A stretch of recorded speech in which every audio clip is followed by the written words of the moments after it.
Good morning, friends. Well, it's morning here on the left coast anyways, and I'm talking to my very good friend on the East Coast, Lisa Starr at Wynne Business. How are you, my friend? I'm wonderful. It's great to be here with you, Allan. I know we were talking about this. I love my background, but it looks like I'm sitting in a planetarium. But Well, it's kind of cool, though. you gotta mix it up and do some different things. That's right. So before you and I started, we had this conversation that talked about one of the single big subjects always in our industry, and it's retail, right? You hear it every day also. Every day.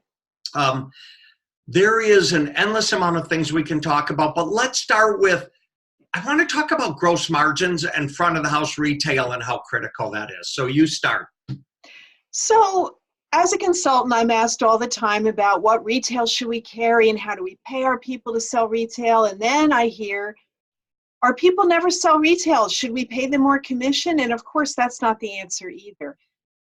In 35 years in our industry, I've learned that people either sell or they don't. And that's not a reason not to have retail. You must have it, but you can't assume that because you pay 10% commission that they'll all sell it. They won't. You'll have your certain providers that like it and sell it and others that won't. So you have to have a more layered strategy to move your retail sales number up.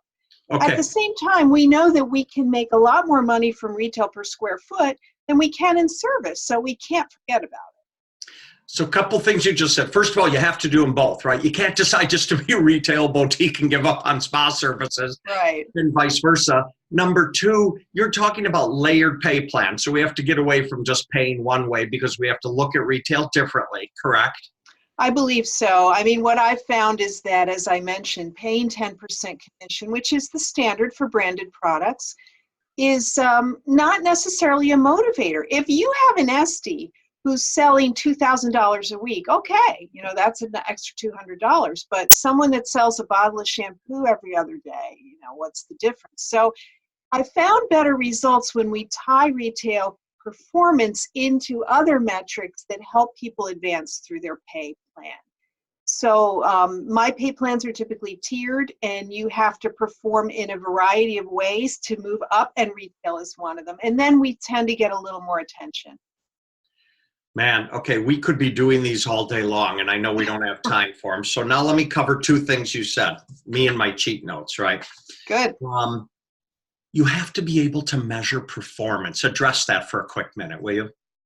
Well, we need to know who's doing what, retail or service, and you, owners and managers, need to know, okay, who's my solid person? What are they generating per hour, per day, per client?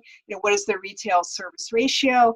And they need to know those numbers. And that's always my test as a consultant when I come in. If I ask one of your staff members, hey, what was your retail ratio last month? And if they don't know, then I realize we're not keeping them up to date on their performance the way we need to in order to get it. It's not a thing we can cross our fingers and hope to have. You have to drive that. Okay, the second, now there's a part B to that, which we'll come back to in a sec, but you have to have this conversation, certainly when you're hiring someone, because I hate the word job description. I want to call it a position description. Job sounds too cheap, and we're not hiring cheap people.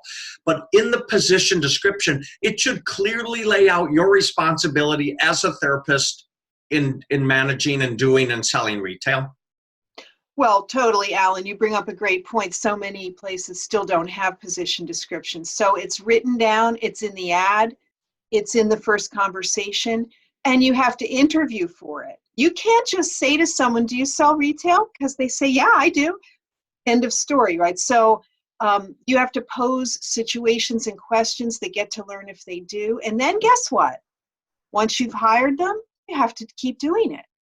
We can't just say, oh, well, that's it. Goodbye. Here's your retail commission. Go have at it. I mean, every quarter, at least, there needs to be some activity around the importance of retailing, role-playing, product knowledge courses by the vendors, and all of it together works to move your retail needle forward.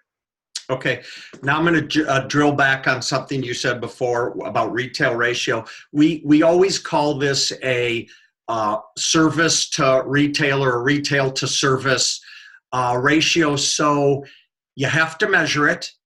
And what should people expect in our industry? Do they think they should have a 5% or a 15% or a 50% sales to service? Well, that is the million-dollar question, and let me have a part A and part B answer.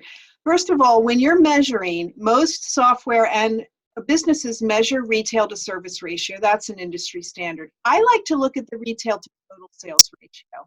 I like to shift that emphasis off of retail being the poor cousin of service and say to a provider, you're generating $2,000 a week. I expect 20% of that to come from retail and other 80 from service. It's just a different mindset. It doesn't really change the number, but you have to have that measurement in place for them to do that. Or like I said before, it won't happen. They need familiarity at all times with where they are on that performance scale. We're going to do a part B retail because I have 6 more questions that relate to this. Our viewers want to hear. For people watching, stand by. You should reach out to Lisa Starr. She is a wealth of information in our industry. All her contact information will be coming up right after the back of the screen. Lisa, thank you a ton. I always appreciate your time to share with our members as well. Happy to do so. Thanks for having me, Allan. Bye.